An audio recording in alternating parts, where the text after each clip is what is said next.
Hello students, मैं doctor निशा बंसल, सहायक आचार्य EAFM राजकीय महाविद्यालय सुमेरपुर से। आज के वीडियो में हम बात करते हैं बीकॉम तृतीय वर्ष के लिए प्रश्न पत्र द्वितीय वित्तीय प्रबंध। इस वीडियो में हम चर्चा करेंगे रोकड़ का प्रबंध। पार्ट 1 है, चूँकि एक वीडियो में ये पूरा टॉपिक कवर नहीं हो पाएगा, इसलिए पहले पार्ट में हम बात करेंगे रोकड़ कोषों से क्या अभिप्राय है, रोकड़ कोषों की आवश्यकता क्यों होती है, रोकड़ शेष को कौन कौन से तत्व निर्धारित करते हैं और रोकड़ प्रबंध का अर्थ एवं परिभाषा। तो स्टार्ट करते हैं। रोकड़ कोषों से अभिप्राय। देखिए, रोकड़ कोषों में रोकड़, बैंक शेष तथा नगद प्रायः प्रतिभूतियों को सम्मिलित किया जाता है।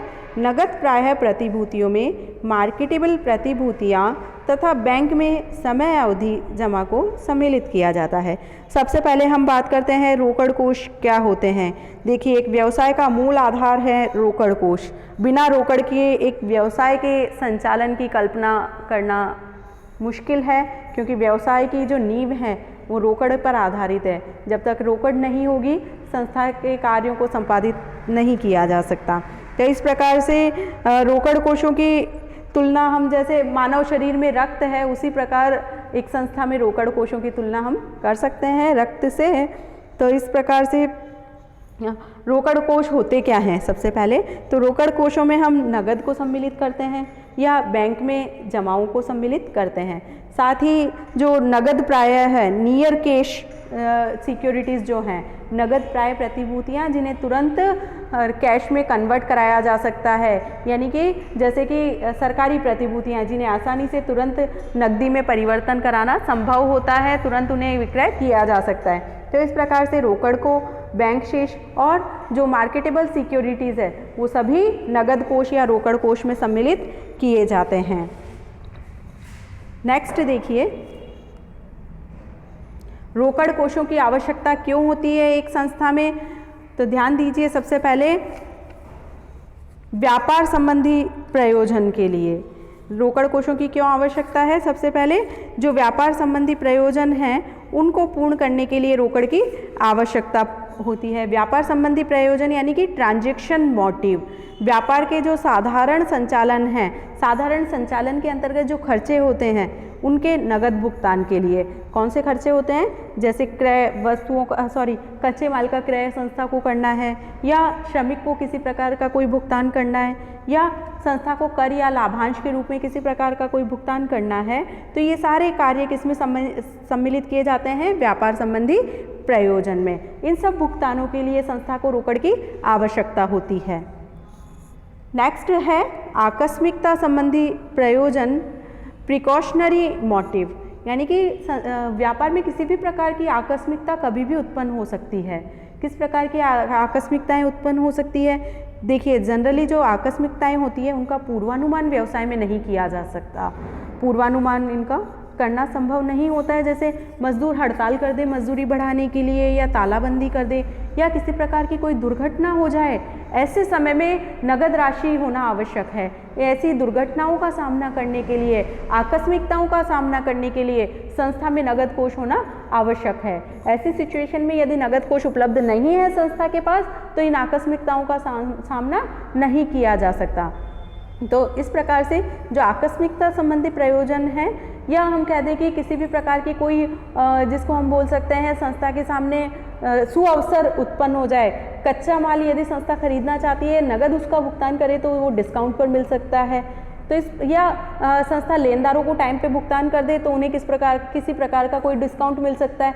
तो इस प्रकार की जो छूटें हैं उनका लाभ प्राप्त करने के लिए भी संस्था के पास पर्याप्त मात्रा में रोकड़ कोष होना आवश्यक है। तो इस प्रकार से जो आकस्मिकता संबंधी प्रयोजन है उनकी पूर्ति के लिए भी रोकड़ कोष रखने की आवश्यकता होती है। नेक्स्ट देखिए, सट्टा संबंधी प्रयोजन, स्पेक्युलेटिव मोटिव। स्पेक्युलेटिव या सट्टा क्या होता है, जो मूल्यों में परिवर्तन से के फलस्वरूप जो लाभ उठाने की प्रवृत्ति है, मूल्यों में वृद्धि या कमी के फलस्वरूप जो लाभ प्राप्त होते हैं वो सट्टा उद्देश्य होते हैं। तो बहुत बार संस्था में सट्टा संबंधी आवश्यकताओं के लिए भी रोकड़ रखने की आवश्यकता होती है। तो ऐसी सिचुएशन में यदि संस्था के पास पर्याप्त मात्रा में नगद कोष उपलब्ध हैं तो संस्था इन सट्टे की क्रियाओं से लाभ प्राप्त कर सकती है। तो इसीलिए इनके लिए भी, सट्टा संबंधी प्रयोजन के लिए भी रोकड़ रखी जाती है संस्था द्वारा। नेक्स्ट है संस्था के लिए क्षतिपूर्ति संबंधी प्रयोजन, कंपनसेशन मोटिव। यानी कि देखिए बहुत बार संस्थाएं, कुछ संस्थाएं ऐसी होती है जो अपनी ग्राहकों को कुछ सुविधाएं, फ्री सुविधाएं प्रदान करती है, जिनके लिए किसी भी प्रकार का उनसे शुल्क वसूल नहीं किया जाता, तो उनकी क्षतिपूर्ति प्राप्त करने के लिए भी नगद रखती है। एग्जाम्पल के लिए आप देखिए, बैंकों द्वारा अपने ग्राहकों को बहुत सी सुविधाएं, यानी कि जिसको हम बोल सकते हैं निःशुल्क प्रदान की जाती है। अब उन निःशुल्क जो सुविधाएं प्रदान की गई हैं उनकी क्षतिपूर्ति के लिए बैंक क्या करते हैं, आपने देखा होगा कि बैंक की जो अकाउंट होता है किसी भी ग्राहक का, उसमें एक निश्चित मात्रा में कैश बैलेंस रखना आवश्यक है, और उस कैश बैलेंस से कम होने पर उसके ऊपर जिसको हम बोल सकते हैं एक शुल्क लगाया जाता है, चार्ज लगाया जाता है। तो इस प्रकार से जो बैंक है ये नगद कोष रखती है अपने पास अकाउंट में जमा, वो उसकी क्षतिपूर्ति का ही एक साधन है। जो नगद कोष जमा है यानी कि उतना पैसा बैंक के पास पड़ा है पर्याप्त मात्रा में, उसे वो साख निर्माण में काम ले सकती है। तो इस प्रकार से क्षतिपूर्ति संबंधी प्रयोजन के लिए भी नगद कोष रखे जाते हैं। नेक्स्ट टॉपिक देखते हैं हम इसमें,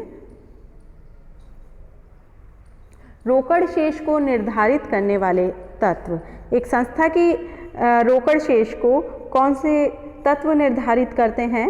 फैक्टर्स डिटरमाइनिंग कैश बैलेंस, यानी कि संस्था के पास कम से कम पर्याप्त मात्रा में इतनी रोकड़ होनी चाहिए कि उसकी दैनिक आवश्यकताओं की पूर्ति हो सके। साथ ही कोई भी अप्रत्याशित घटनाएं यदि उपस्थित हो जाएं तो उनका सामना करने में भी संस्था सक्षम हो। तो इस प्रकार से इतनी मात्रा में संस्था के पास रोकड़ होना आवश्यक है। तो इन आवश्यकताओं का निर्धारण किस प्रकार से करते हैं, कौन से तत्व इन्हें प्रभावित करते हैं? तो देखिए फर्स्ट पॉइंट है संस्था की साख नीति। एक संस्था की जो क्रेडिट पॉलिसी है वो इसे बहुत प्रभावित करती है। किस प्रकार से? यदि संस्था की साख अच्छी है मार्केट में तो उसे आसानी से कैश प्राप्त हो जाएगा। ऐसे सिचुएशन में उसे बहुत अधिक मात्रा में नगद अपने पास रखने की आवश्यकता नहीं है। वो किसी भी बैंक से या अन्य अपनी प्रतिस्पर्धी संस्थाओं से ऋण ले सकती है, साख के रूप में ऋण प्राप्त कर सकती है। लेकिन यदि संस्था की साख अच्छी नहीं है तो ऐसी सिचुएशन में उस संस्था को अधिक मात्रा में रोकड़ रखने की आवश्यकता होती है। ऐसी संस्थाओं को आसानी से ऋण प्राप्त नहीं हो सकते, उन्हें अपनी पूंजी से ही अपने कार्य संपादित करने पड़ेंगे। तो संस्था की साख नीति किस प्रकार की है, ये भी रोकड़ की आवश्यकताओं को प्रभावित करती है।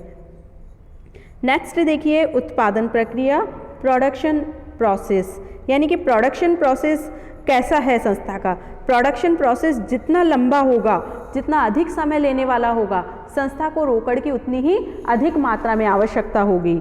कम रोकड़ में वो इस प्रोडक्शन प्रोसेस को पूरा करने में सफल नहीं हो सकती।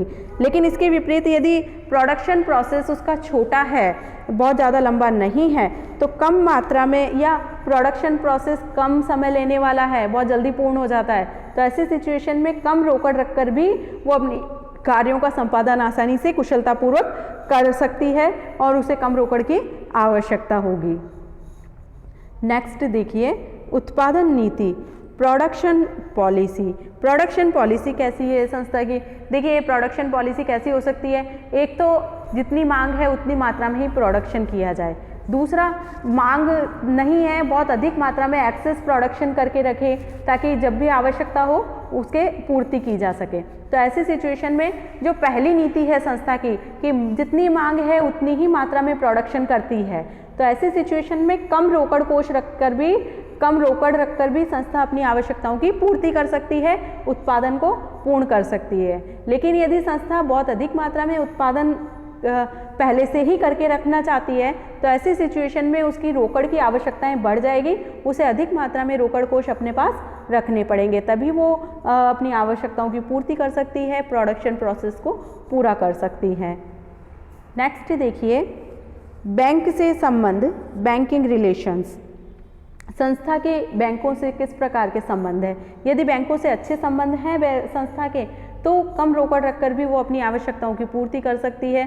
आवश्यकता यदि उत्पन्न हो भी जाए, किसी भी प्रकार की आकस्मिकताएं उत्पन्न हो जाए, तो ऐसी स्थिति में संस्था बैंकों से ऋण प्राप्त कर सकती है और अपनी आवश्यकताओं की पूर्ति कर सकती है। लेकिन इसके विपरीत यदि बैंकों से अच्छे संबंध नहीं हैं तो संस्था को अपने रोकड़ कोष बहुत अधिक मात्रा में अपने पास रखने होंगे, क्योंकि उसे आकस्मिकताओं के समय अपने ही पैसों से, अपनी ही रोकड़ से अपनी व्यवस्थाएं करनी पड़ेंगी। तो ये डिपेंड करता है, रोकड़ शेष की मात्रा डिपेंड करती है बैंकों से संबंध पर। नेक्स्ट देखिए, माल की मांग की प्रकृति, nature of the demand of goods. संस्था के माल की बाजार में मांग कैसी है? यदि बाजार में निरंतर मांग बनी रहती है तो ऐसी सिचुएशन में कम रोकड़ की आवश्यकता होगी। कम रोकड़ रखकर भी वो अपना कार्य सुचारू रूप से संचालित कर सकती है। लेकिन यदि माल की मांग की प्रकृति ऐसी है जो एक समय विशेष पर ही उत्पन्न होती है, मौसम विशेष से संबंधित है, तो ऐसी सिचुएशन में संस्था को बहुत अधिक मात्रा में अपने पास रोकड़ शेष रखने होंगे, क्योंकि मौसम विशेष में उसे माल की पूर्ति देनी पड़ेगी। नेक्स्ट देखिए, क्रय विक्रय की शर्तें, terms of purchase and sales. क्रय विक्रय की शर्तें भी संस्था के रोकड़ कोषों की मात्रा को प्रभावित करेगी। देखिए, क्रय विक्रय की शर्तें कैसी हो सकती है? क्रय, यदि संस्था जो कच्चे माल का क्रय करती है यदि उधार में करे, और जो निर्मित माल का विक्रय है वो यदि नगद में कर दे, तो उसे बहुत कम मात्रा में कोष अपने पास रखने पड़ेंगे। लेकिन यदि संस्था की क्रय विक्रय की शर्तें इस प्रकार की है कि उसे जो कच्चा माल क्रय करना है वो तो नगद में क्रय करना है, और जो निर्मित माल विक्रय होता है वो उधार में विक्रय होता है, तो इस प्रकार की यदि संस्था की पॉलिसी है, नीति है, तो संस्था को बहुत अधिक मात्रा में अपने पास रोकड़ कोष रखने पड़ेंगे, तभी उसका कार्य अच्छे से संचालित हो पाएगा। अन्यथा उसके कार्य का संपादन उचित प्रकार से नहीं हो पाएगा। नेक्स्ट पॉइंट है, आपातकाल में उधार लेने की क्षमता, capacity of borrow in emergency. आकस्मिक परिस्थितियों में संस्था की उधार लेने की क्षमता किस प्रकार की है? यदि संस्था की उधार लेने की क्षमता अच्छी है, मार्केट में उसकी गुडविल अच्छी है, तो ऐसे सिचुएशन में बैंकों से संबंध अच्छे हैं, साख अच्छी है, अल्पकालीन ऋणों के लिए उसके पर्याप्त मात्रा में संस्था के पास प्रतिभूति उपलब्ध है जमानत के लिए, या ये सारी सिचुएशन संस्था के पास है, तो वो कम रोकड़ रखकर भी अपने व्यवसाय को संचालन अच्छे से कर सकती है। लेकिन यदि ये सारी सिचुएशन संस्था के पास उपलब्ध नहीं है, आपातकाल में उधार लेने की क्षमता उसकी अच्छी नहीं है, तो ऐसी सिचुएशन में संस्था के रोकड़ कोषों की आवश्यकताएं बढ़ जाएंगी, उसे अधिक मात्रा में रोकड़ कोष अपने पास रखने होंगे। नेक्स्ट पॉइंट देखिए, प्रबंधकीय नीति, मैनेजरियल पॉलिसी। संस्था की प्रबंधकीय नीति कैसी है? यदि प्रबंध अधिक मात्रा में तरलता पसंदगी को प्रिफर करता है, जोखिम लेने की क्षमता अच्छी है उसकी, उधार क्रय कर सकता है, विक्रय की नीति अच्छी है, साख कलेक्शन, साख संग्रह की नीति उसकी अच्छी है, तो कम रोकड़ रखकर भी वो अपना कार्य कर सकता है। लेकिन इसके विपरीत यदि उसकी तरलता पसंदगी अच्छी नहीं है, जोखिम लेने की क्षमता उसमें नहीं है, या मार्केट में उसकी गुडविल अच्छी नहीं है, उधार विक्रय की पॉलिसी है लेकिन नगद क्रय की नीति अपनाता है, तो ऐसी सिचुएशन में उसे बहुत अधिक मात्रा में नगद कोषों की आवश्यकता होगी। नेक्स्ट पॉइंट है, संग्रहण नीति, कलेक्शन पॉलिसी। संस्था की संग्रहण नीति कैसी है? यदि संग्रहण नीति कुशल है, दक्षतापूर्ण है, समय पर संस्था अपनी साख को, जिसको हम बोल सकते हैं, संग्रह कर सकती है, समय पर अपने जो उधार है उसे समय पर कलेक्ट कर सकती है, तो कम नगद कोष रखकर भी संस्था अपने कार्यों को कर सकती है। लेकिन इसके विपरीत यदि उसकी संग्रहण नीति कम कुशल है, डूबत ऋण संस्था के अधिक है, समय पर संस्था साख कलेक्ट नहीं कर पाती, संग्रह नहीं कर पाती, तो ऐसी स्थिति में संस्था को अधिक नगद कोषों की आवश्यकता होगी। नेक्स्ट पॉइंट देखिए, रोकड़ प्रवाहों की प्रबंध कुशलता, managerial efficiency of cash flow. यानी कि रोकड़ प्रवाह के अंतर्गत जो रोकड़ अंतर्वाह हैं और रोकड़ बहिर्वाह हैं, कैश इनफ्लो और कैश आउटफ्लो हैं, दोनों में संस्था की कुशलता किस प्रकार की है। यदि इन दोनों ही परिस्थितियों में संस्था की कुशलता अच्छी है तो संस्था को कम रोकड़ की आवश्यकता होगी, लेकिन यदि उसके अंतर्वाहों और बहिर्वाहों में कैश इनफ्लो और कैश आउटफ्लो में किसी प्रकार का कोऑर्डिनेशन नहीं है तो संस्था को अधिक मात्रा में अपने पास रोकड़ कोष रखने होंगे। यानी कि यदि संस्था रोकड़ के अंतर्वाह और रोकड़ के बहिर्वाह में समन्वय स्थापित कर लेती है, उसका कोऑर्डिनेशन अच्छा हो जाता है, तो कम रोकड़ रखकर भी संस्था अच्छे से कार्य संपादित कर सकती है। नेक्स्ट पॉइंट ये देखिए, संस्था के पूंजी व्यय निर्णय, यानी कि जो पूंजी व्यय निर्णय है संस्था के या पूंजीगत व्यय हैं, उन पर किस प्रकार से संस्था कोषों की व्यवस्था करती है। यदि आसानी से उसके पास पूंजी व्यय के लिए साधन उपलब्ध हो जाते हैं एक संस्था के पास, तो कम रोकड़ रखकर भी वो कार्य कर सकती है। इसके अतिरिक्त यदि पूंजी व्यय बहुत अधिक है संस्था के और उनका मैनेजमेंट संस्था नहीं कर पाती, प्रबंध नहीं कर पाती, कोऑर्डिनेशन नहीं कर पाती, तो संस्था को बहुत अधिक मात्रा में कोषों की व्यवस्था करनी होगी। तो इस प्रकार से ये सारे तत्व हैं जिन पर एक संस्था के रोकड़ रखने की आवश्यकताएं निर्भर करती है, रोकड़ की मात्रा निर्भर करती है, या ये सारे सब तत्व रोकड़ की मात्रा को प्रभावित करते हैं। तो इस प्रकार से ये आज की वीडियो में हम इतना ही पढ़ते हैं। इससे संबंधित और जो पॉइंट्स हैं और जो टॉपिक्स हैं वो अगले वीडियो में हम कवर करेंगे।